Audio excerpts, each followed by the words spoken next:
제12장 완전한 속죄. 우리가 창세기에서 이 일련의 그리스도의 초상화들에 대해 시작했을 때 우리는 우리의 유일한 안전과 보호의 장소로서 주 예수 그리스도를 지적하는 노아 방주의 표징학의 한 장만을 할애하려고 계획했다. 그러나 우리는 멀리 가지 않아서 곧 우리가 영적 보고의 진정한 광산에 들어갔다는 것과 우리 앞에 점진적으로 열린 교훈들은 무진장하다는 것을 알게 되었다. 우리가 방주의 표징학의 한 국면을 자세히 설명함에 따라 이제까지 보이지 않던 진리가 우리에게 더 가깝게 다가왔다. 그래서 우리가 그리스도의 표상으로서 방주에 대해 할애하는 장에서조차 우리는 이 무한한 계시의 광산의 한 가장자리를 만진 것에 지나지 않는다. 우리는 홍수의 기사와 그 구원의 위대한 교훈들에 의해서 제시된 끝없는 계시의 바다에 단지 발끝을 적실 수 있을 뿐이다. 예수께서는 홍수의 기사와 노아 방주의 기사를 역사적 사실로서 받아들이셨다. 그리고 그것을 반복해서 언급하셨다. 그가 다시 오실 표적에 관한 제자들의 질문에 대답하실 때 그는 그들에게 노아의 말을 언급하시고 말씀하셨다. 그러나 노아의 때와 같이 인자의 오는 것도 그러하리라. 마태복음 24장 37절. 방주에 대한 앞선 장들에서 우리는 여러 가지 일들을 주시했다. 그것은 모두 하나님에 의해서 고안되었고 계획되었다. 2. 사람의 역할은 물리적 구조, 한 인간 모친의 탄생에 의하여 구세주의 성육신에 대한 예언을 세우는 데 있었다. 3. 방주로 말미암은 구원의 말씀은 초자연적으로 계시되었다. 4. 그것은 유일한 피난처였다. 단 하나의 방주가 있었다. 자, 우리는 약간의 다른 세밀한 것들과 우리 구주 주 예수께 우리를 가리키는 그것들의 교훈들을 주목하려 한다. 노아는 방주를 높이 3층으로 만들도록 하나님에 의해 지시받았다. 우리는 창세기 6장 16절에서 읽는다. 아래층, 2층, 3층으로 만들지니라. 창세기 6장 16절. 나는 방주가 3층이라는 것에 대한 정확한 해석과 의미에 대해서 굳은 확신을 가지지 못했다고 고백한다. 그러나 그것은 어떤 영적인 의미를 가졌음에 틀림이 없다. 우리는 방주가 의미하는 몇 가지를 제시할 수는 있을 것이다. 우리는 여기서 방주에 의해서 대표된 삼위일체의 사진을 갖는가? 우리는 방주가 주 예수 그리스도의 사진이며 그리스도는 하나님이라는 사실을 안다. 지상에 계실 때 그는 하나님의 삼위를 대표하셨다. 그는 말씀하셨다. 나와 내 아버지는 하나니라. 요한복음 10장 30절. 빌립이 예수께 말씀드리기를 주여 아버지를 우리에게 보여주소서. 그러면 만족하겠나이다 고 하셨다. 요한복음 14장 8절. 예수께서 그에게 말씀하시기를 빌립아 내가 너희와 그처럼 오랜 시간을 있었는데 내가 나를 모르겠느냐. 나를 본 자는 아버지를 보았느니라. 그런데 어찌하여 아버지를 보여주소서 라고 말하느냐. 너는 내가 아버지 안에 있고 또 아버지께서 내 안에 계시는 것을 믿지 아니하느냐. 내가 너에게 하는 말들은 내 스스로 하는 것이 아니라 내 안에 거하시는 아버지께서 그 일들을 하시는 것이라. 내가 아버지 안에 있고 또 아버지께서 내 안에 계시는 것을 믿으라. 그리하지 못하겠거든 행한 그 일들을 보고 나를 믿으라.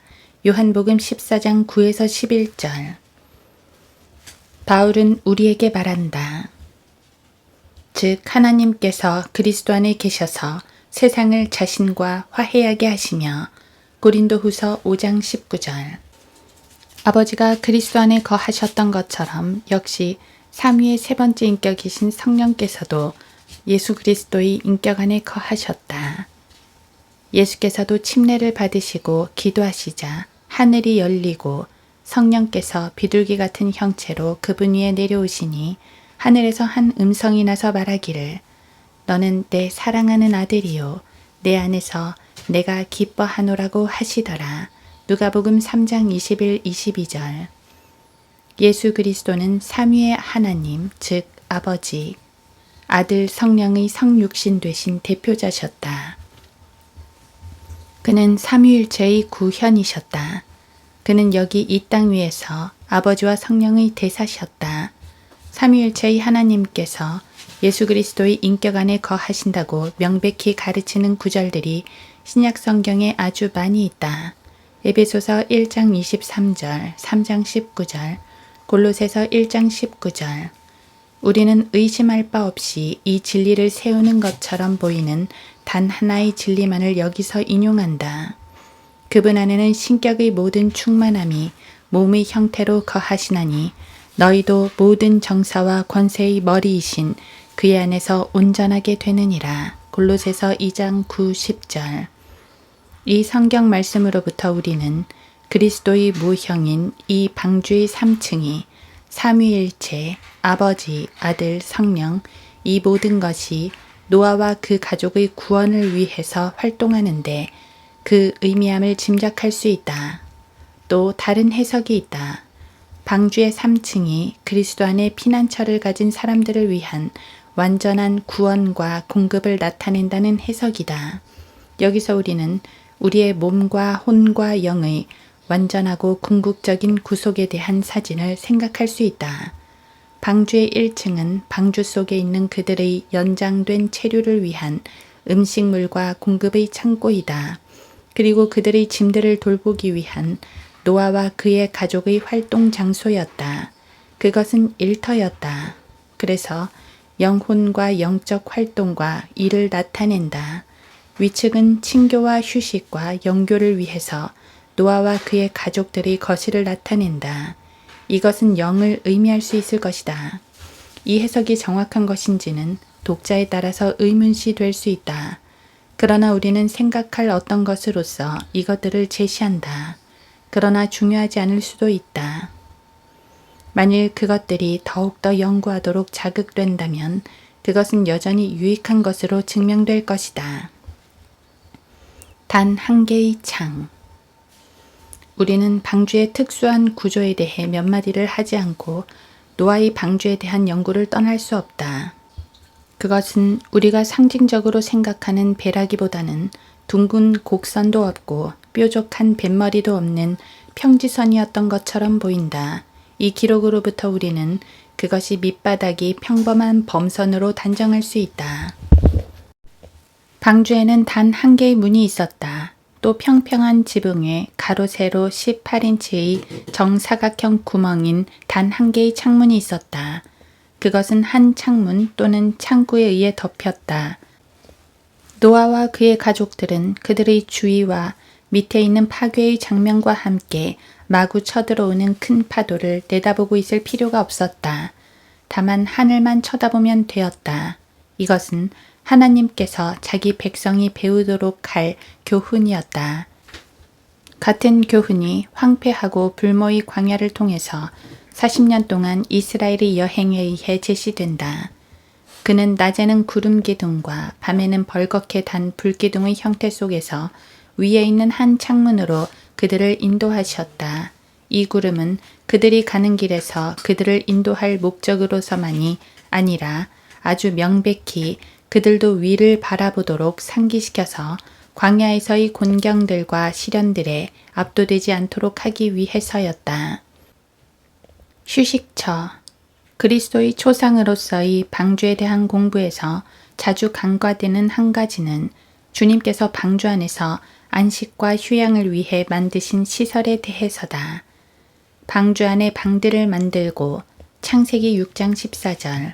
이 구절에서 방들로 번역된 히브리 말은 카네이며 그것은 문자적으로 보금자리를 의미한다. 하나님께서는 방주의 승객들의 안전을 위해 준비하셨을 뿐 아니라 또한 그들의 안락을 위한 시설도 만드셨다. 노아는 방주 안에 보금자리를 만들도록 명령을 받았다. 이 모든 모형의 대상이신 우리 주님은 이렇게 말씀하셨다. 내 아버지 집에는 많은 저택들이 있느니라.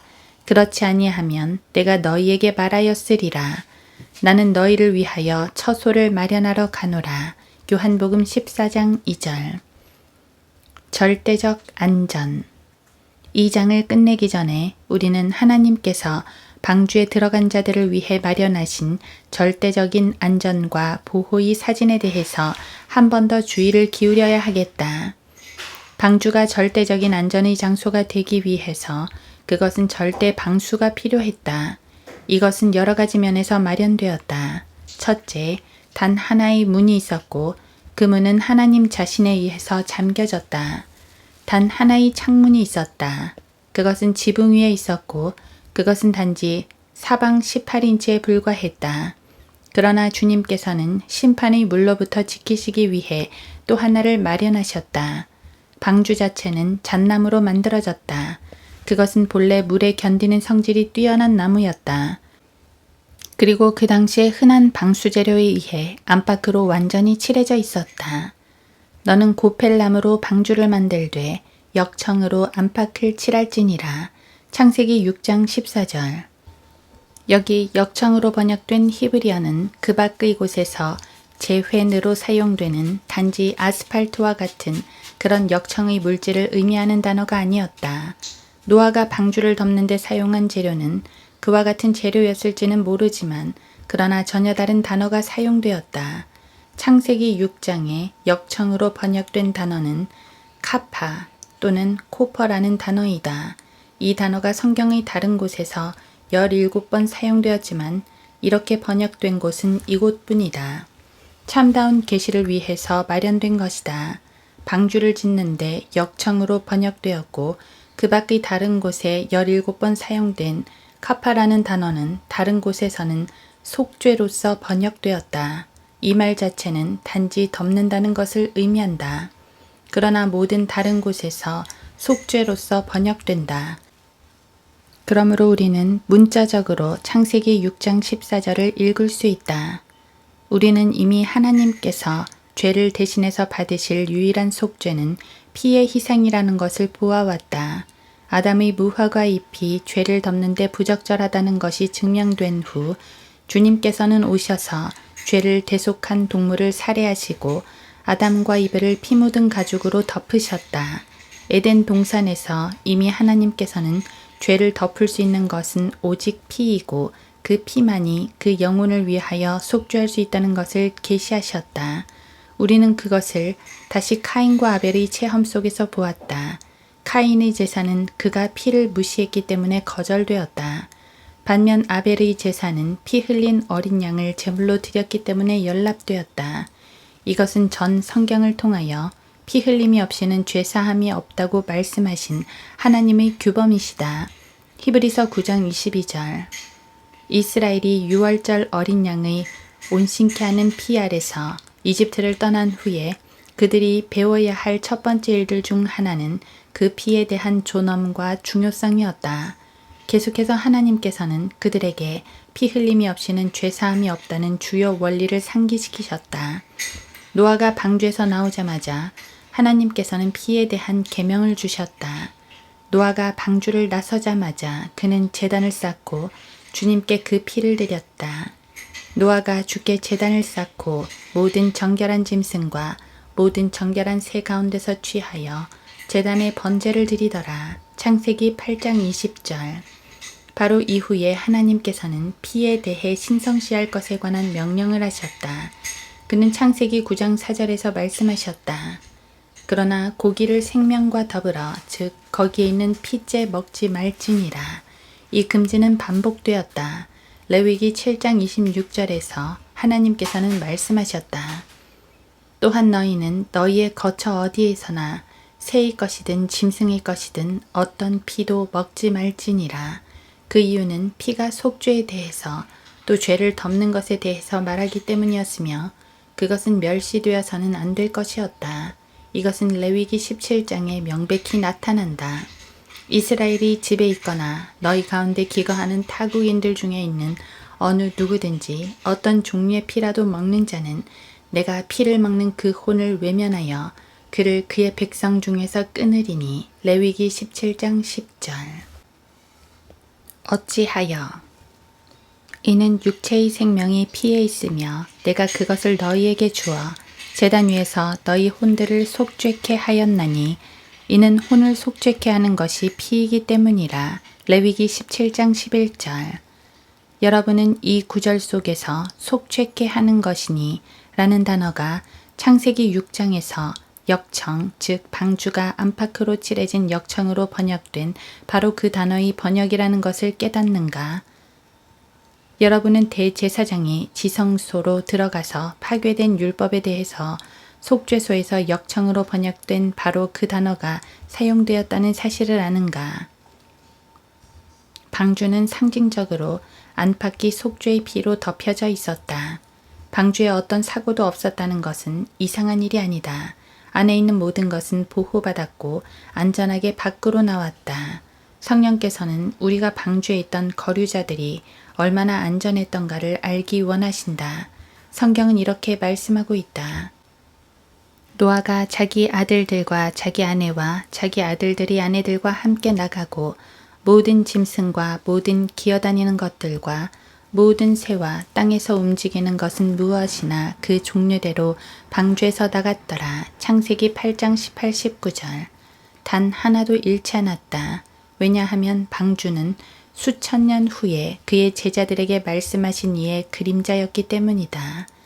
내 양들은 내 음성을 들으며 나는 그들을 알고 그들은 나를 따르느니라. 내가 그들에게 영생을 주노니 그들은 영원히 멸망하지 않을 것이며 또 아무도 나의 손에서 그들을 빼앗지 못할 것이니라.